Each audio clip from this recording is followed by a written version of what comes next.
Hello children, glad to see you all. In the previous classes, we have finished the first prose piece, that was A Wrong Man in Workers' Paradise. Did you understand? Did you go through the text again? Very good. And did you practice the exercise part of work? Finished your assignments? Oh, I hear everybody telling yes miss, yes miss, yes miss.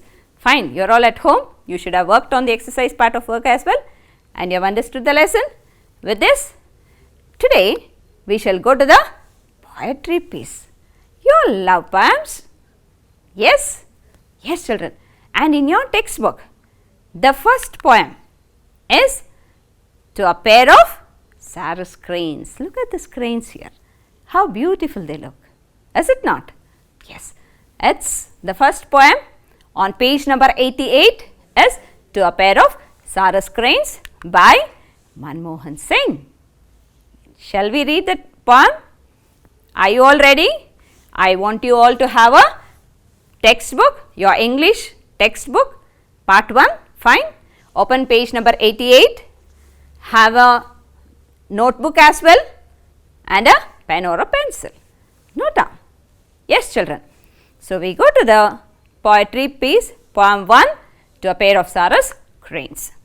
Before we go to the poem, children, look at this. Our prime purpose in this life is to help others, and if you cannot help them, at least don't hurt them. By Dalai Lama. Children, I want you all to think and reflect. And the next one, you have to think and act. And look at this children. Shoot us with cameras, not guns. Nice? Yes. We should enjoy God's creation. How beautiful they look. And it is none of our part to destroy them. They need to live. Right? Fine children. Think and act accordingly. Yes children. With this, today's poem. And the poet was Manmohan Singh. Have you seen it? Here is a picture of Manmohan Singh. Let us know more about this poet children. And here we go. Children, Manmohan Singh was a noted poet of Punjabi language and academics. He was an officer in the Indian Administrative Service. He is a contemporary poet. To know more about him, here it goes. He was born on 20th September 1905 at Madaran, now in Pakistan. His qualification was master's degree in Persian, right? He worked as a lecturer in Urdu, Persian and Punjabi at Khalsa College, Amritsar. Yes children, and what were his contributions to literature? Fine, he has written a number of Punjabi poems and he was awarded with Sahitya Academy Award in 1959 for his poetry. Fine children, and see this is the award. Fine, this is how the Sahitya Academy Award looks like. Children, he died on 3rd May 1978 at Ludhiana. And with this brief details about Manmohan Singh, we shall recite the poem. And the poem is To a Pair of Sarus Cranes by Manmohan Singh. Your textbook is open, right? And children, follow line by line as I recite it to you. Listen carefully. Fine? And here, the male was shot as he necked to pull the reluctant sun out from the rim of horizon. She flew crying as he was picked up hands and jaws, and a proud neck was humbled to lie like dirty linen in a coarse washing bag. She circled the sky in moments of grace over his disgraceful end. The killers went away and she returned to the death's scene with grief that inscribed its intensity in dots and pits like the Morse code of birth sorrow transmitted in the air. With a beak she kissed a few feathers, picked the ones that wind had not taken away, and sat to hatch the blood-stained feathers into a toddling chick. A wave of the seas she had never seen came to her from far away and carried her to him. She went away beyond Hume's words, beyond the legends and fables of human love. Children, did you understand the poem? Yes. For better understanding, you need to have a look at new words which is in the text in the poem. Shall we have a look at this glossary words? Yes, I have identified a few for you. Reluctant. What does reluctant mean? Hesitant. Ishtavilada. Kannadadalli. Okay. And here is an example. The dog was reluctant to go out in the rain for a walk. If you happen to pull a dog, it will resist, is it not? You keep pulling, it will keep pulling you back. It means to say it is resisting, it is reluctant to go out. Fine. And here the dog was reluctant to go out in the rain for a walk. Look at the next one, horizon. What does horizon mean? Yes, the line at which the earth's surface and the sky appear to meet. And look at the picture here. Okay, you find a line that separates, okay, it seems, okay, the line at which the earth's surface and the sky appear to meet. In Kannada you call it as Bananchu. Okay, there is another word along with it, rim of horizon. That is what you heard in the poem, right? Rim of horizon. Rim means edge. It is that edge where the earth's surface appears to meet the sky. The next one, inscribe. What does inscribe mean? I want you to look at this picture here. What does it say? Yes, something written. It may be words or symbol. Okay, written on stone or wood. You call that as inscription. Social studies, recall? Yes, those ancient times they used to inscribe. You find inscriptions on stones. Okay, and even now if you go to temples, you find inscriptions there, right? The age old temples. Exactly. Kannadadalli enanta helteve? Kettu, kettane, kettu. Fine? Yes, children. The next one, Morse code. What is it, children? Yes, code it is, it's a symbolic language. It was invented by Samuel F.B. Morse, and that is why it is called as Morse code. This code is called as Morse code. And what is this exactly? It is a combination of long and short sound that is used for sending messages. So, this is how it looks. You find it here? Yes. For the letter a dot and a small line. Okay. This is a symbolic language invented by Samuel F.B. Morse, and that is why it is called as Morse code. And children, there is another personality also in the text, in the poem mentioned. Who is it? It is Hume's words. Have you listened to that? Yes. And who is this Hume? Alan Octavian Hume, A.O. Hume. Okay. Who is he? He is a noted ornithologist. Very good. And who is an ornithologist? The one who studies about the birds is called as ornithologist. Okay. And he is also called as, Hume is also called as the father of Indian ornithology. Yes, children. And what is that A.O. Hume? In your poem, it is given as Hume's words. What are those words? Kindly open page number 89. Under the glossary, you find this. Did you? I will read it out for you here. Listen. They certainly pair for life and probably exhibit great grief for their male keeping for weeks, at times, about the locality where their partner was killed and calling constantly. I have actually known the widowed bird to pine away and die. These were the lines written by Hume in his book Game Birds of India, Burma and Ceylon. Okay, fine, and that is the period. Yes, children. And the next one is toddling. Toddling andre eno? Tappu hejje ittu nade. It does not mean to say that you are keeping a wrong footstep. Check the meaning in English. Walking with short unsteady steps. Where do you find it? You are come across at homes. If there is a small baby at home and if he or she happens to start walking, see the way he walks. Is it not? Sometimes missing steps, sometimes you think that he might fall. That is called as toddling. And look at the picture here. Yes? Fine, children. And next is legends. What do you mean by legends? They are stories from ancient times about people and events. It may not be true. Exactly. And look at this picture here. There is a book. It reads as Myths and Legends.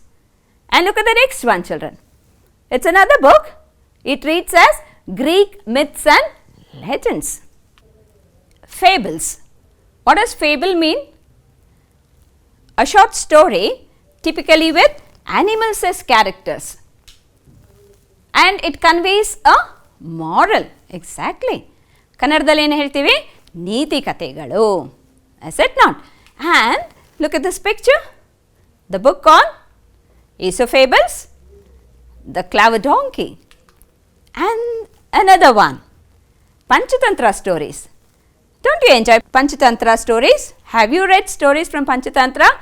Yes, you find pretty number of animals where there is a moral as well to learn, right? And children, understanding this few new words from the poem, shall we analyze the poem, children? You recall, you remember, and here it goes. Have a look at the text once again and note down few points, okay, as we analyze the poem stanza by stanza. And here, how does the poem begin? How does it begin? Yes, it gives you a picture, the picture of the morning sun, the sunrise, okay. And let us start. It gives you a picture of the male saros crane which is stretching out its neck to pluck the sun out from the rim of horizon. Can a crane ever do it, children? Can it pluck the sun? No. It means to say it had bent his neck down to fetch some water, maybe. Okay. It had inserted its beak into the water. Fine. And children, next one, what is the line to pull the reluctant sun out from the rim of horizon mean? What does it mean? Yes, nobody can pull the sun out from the water. Can anybody do it? It's an exaggeration. The line conveys, it's an exaggeration.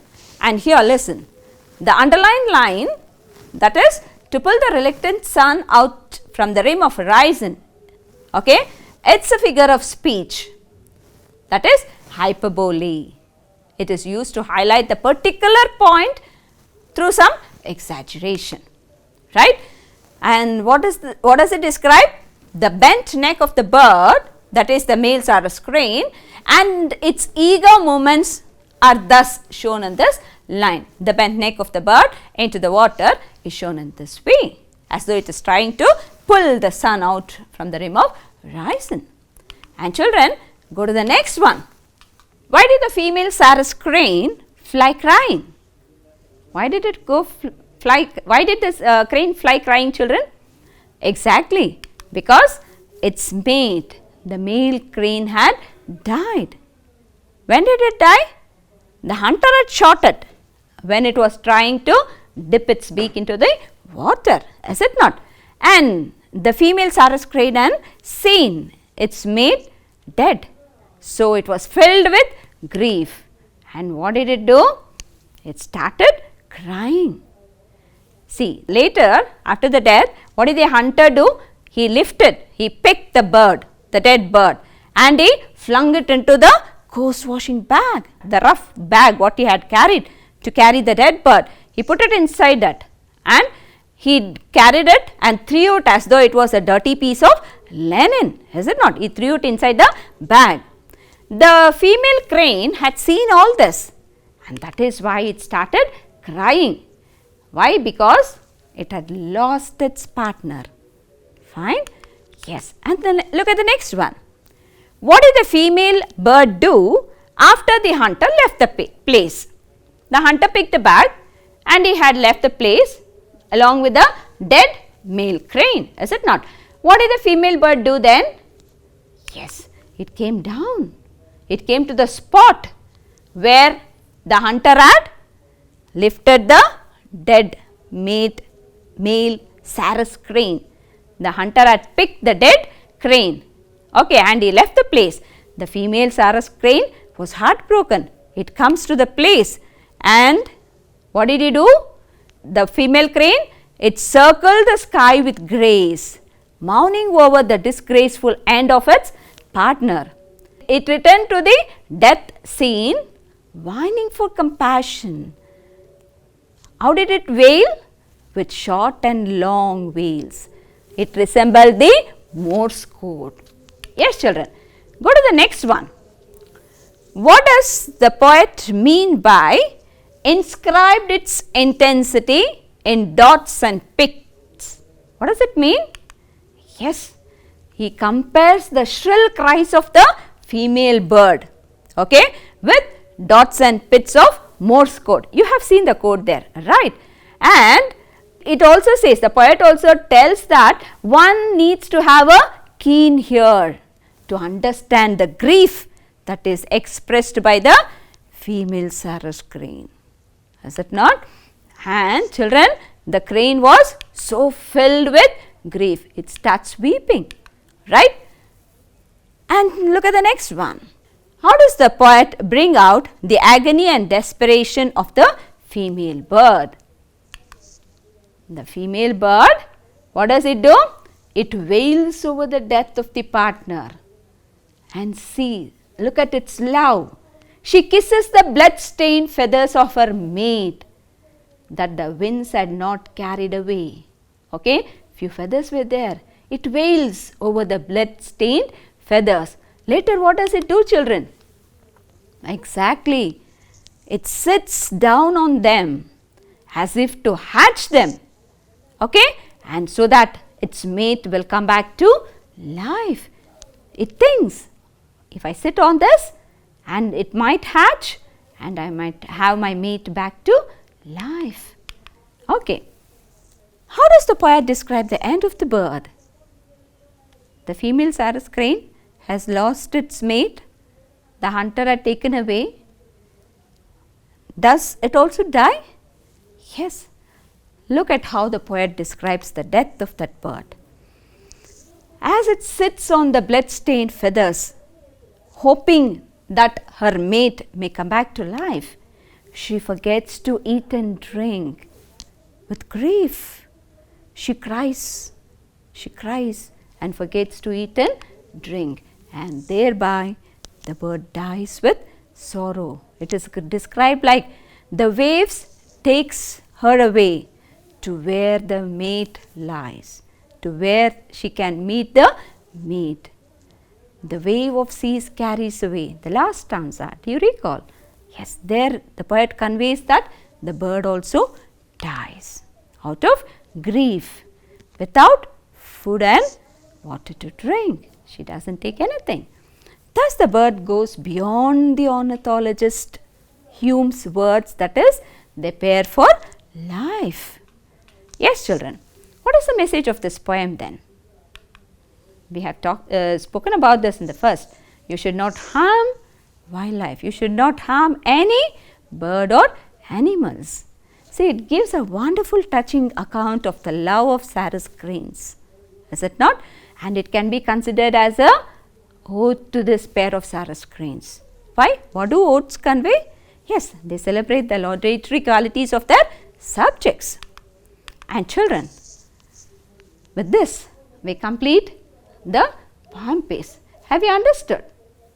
Yes. And children, in the first class, we discussed about figures of speech. Did we? Yes, we listed out a few figures of speech. In Kannada, you call that as alankaragalu. Howda? A few to go. Simile. There are pretty number of figures of speech, but a few are listed here where you are aware of the ones. Simile, it's a comparison with the use of as, like, so. Is it not? And next one is metaphor. It is also comparison. It compares two things, but you do not use as, like, or so. Okay. Example for simile. Anyone? Yes, correct. She is as beautiful as a rose. Fine. Another one. Tipu fought like a tiger in the battlefield. The same, if I happen to give an example for metaphor, Tipu was a tiger in the battlefield. See the comparison? Tipu is compared to the tiger. Tipu was a tiger in the battlefield. Is it not? And another one is alliteration. What is alliteration? A repetition of the same sounds. Correct. In the last class, we had an example. I told you, she sells seashells on the seashore. Another one, yes, somebody is telling, Bitty bought a bitter butter and the butter was bitter.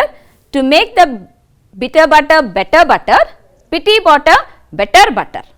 To make the bitter butter better. Okay? Yes, children. And personification. What is personification? Yes, something to see that it has got life. It talks about the abstract things as having life. Is it not? And synecdoche. Synecdoche is where a part is taken to be the whole. And metonymy. You have come across this. When? Class 1.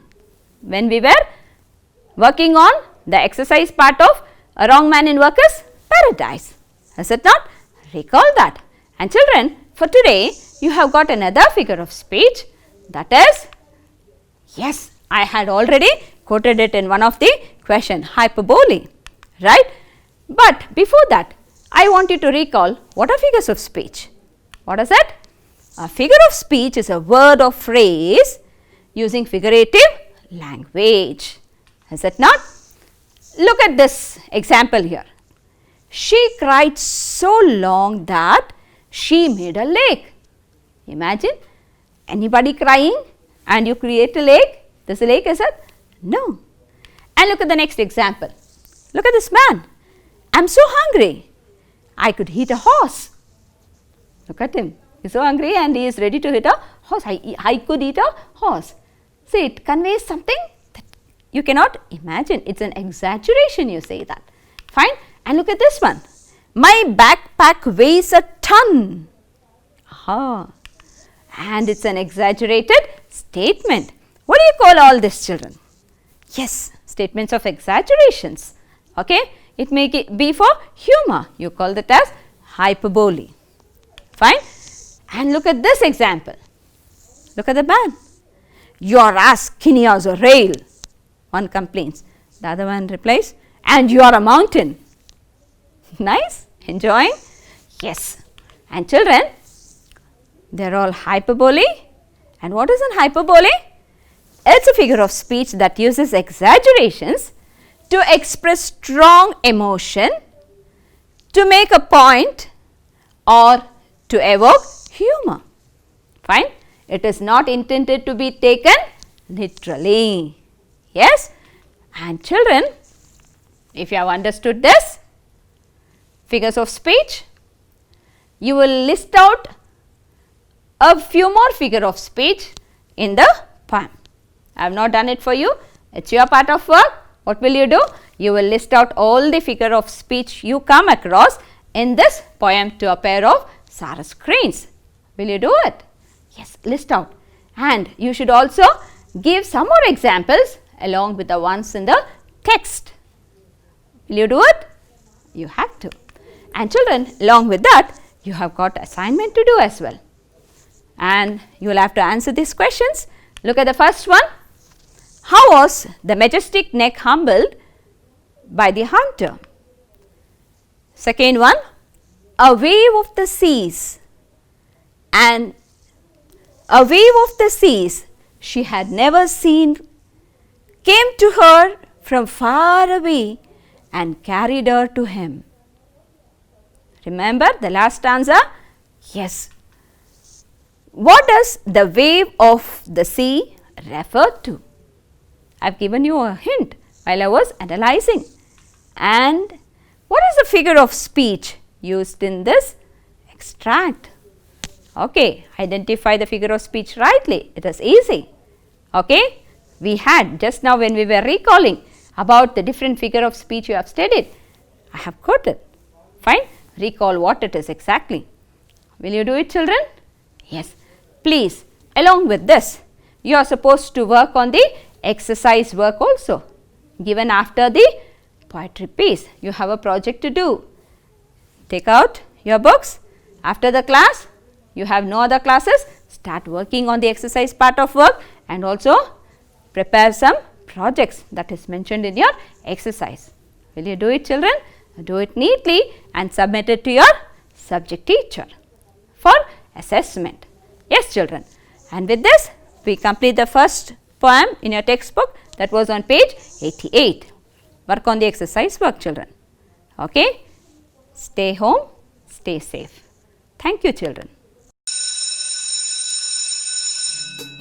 ಅನುದಿನ ಅನುಕ್ಷಣ ಮನೆಯಲ್ಲೂ ಕಲಿಯೋಣ, ಕಲಿಕೆಯ ಹೊಸ ಹಾದಿಯಲ್ಲಿ ಜೊತೆಗೂ